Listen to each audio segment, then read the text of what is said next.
Dalam salah satu retret, ketika saya masih menjalani masa novisiat di Pratista, kami diminta untuk menyebutkan orang-orang yang memberikan dampak besar terhadap hidup kami, yang membuat kami memutuskan untuk menerima panggilan yang kami pilih, yakni pada waktu itu sebagai seorang calon imam.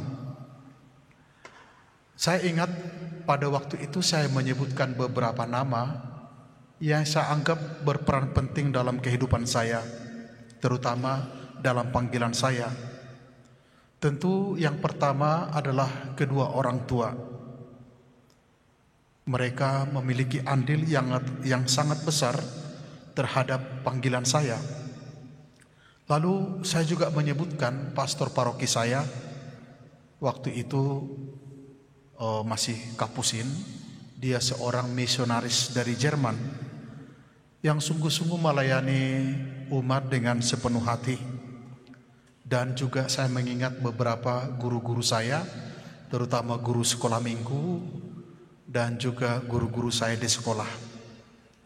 Dan dari orang-orang yang saya anggap berperanan besar dalam kehidupan saya ini, saya menemukan sifat-sifat umum dalam diri mereka yang sungguh saya sadari memberikan bekal perjalanan hidup. Dan saya percaya bahwa mereka telah membawa saya kepada Yesus, atau sebaliknya mereka membawa Yesus kepada saya. Mereka memperkenalkan iman kepada saya, entah lewat doa maupun lewat pengajaran. Dan bukan hanya itu, saya mengenangkan juga kesabaran mereka dan kebaikan hati mereka yang membantu saya untuk tumbuh dan berkembang menjadi seorang percaya. Saya menemukan bahwa mereka telah menjadi berkat yang luar biasa dalam hidup panggilan saya. Bapak, Ibu, dan saudara-saudari yang terkasih, hari ini kita mendengarkan tentang Yohanes Pembaptis, seorang tokoh besar yang amat populer, yang kisahnya banyak kita dengarkan pada masa Advent ini. Yesus memuji dan menyebut dia sebagai yang terbesar. Lalu apa yang membuat Yohanes Pembaptis menjadi yang terbesar dari semua orang yang dilahirkan oleh perempuan?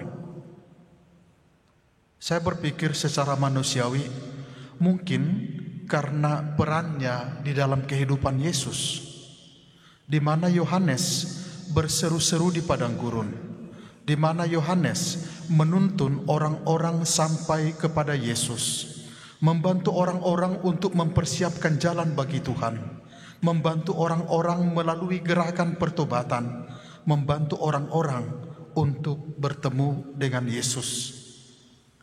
Karena jasa-jasa besar yang dilakukan oleh Yohanes kepada Yesus, kepada Juru Selamat, maka dikatakan dia yang terbesar dari semua orang yang dilahirkan oleh perempuan. Saya sangat bersyukur kepada banyaknya Yohanes Pembaptis dalam kehidupan saya, artinya orang-orang yang berperan membawa saya kepada Yesus. Mereka yang telah membawa saya kepada Tuhan, dan hingga saat ini mereka masih tetap melakukannya. Saya percaya ada begitu banyak orang, bahkan sekarang di tempat ini, dalam keluarga-keluarga, di jalan-jalan, di pasar-pasar, dan di dalam seluruh kehidupan kita, yang sungguh dengan hati terbuka, dengan kesabaran dan kebaikannya, berusaha membawa orang untuk sampai kepada Yesus. Mereka adalah Yohanes pada zaman ini. Dan ketika mengenangkan mereka, saya dipenuhi dengan begitu banyak rasa syukur, karena mengetahui bahwa bahkan dalam status saya sekarang sebagai imam, saya juga masih dituntun kepada Yesus oleh begitu banyak Yohanes Pembaptis yang hadir dalam diri orang-orang yang baik yang ada bersama dengan saya. Bapak, Ibu, dan saudara-saudari yang terkasih, dalam permenungan ini saya juga hendak bertanya kepadamu, apakah engkau mengenali Yohanes yang hadir dalam hidupmu? Apakah engkau bisa menyebutkan nama-nama mereka? Atau yang lebih jauh, apakah engkau juga adalah seorang Yohanes Pembaptis?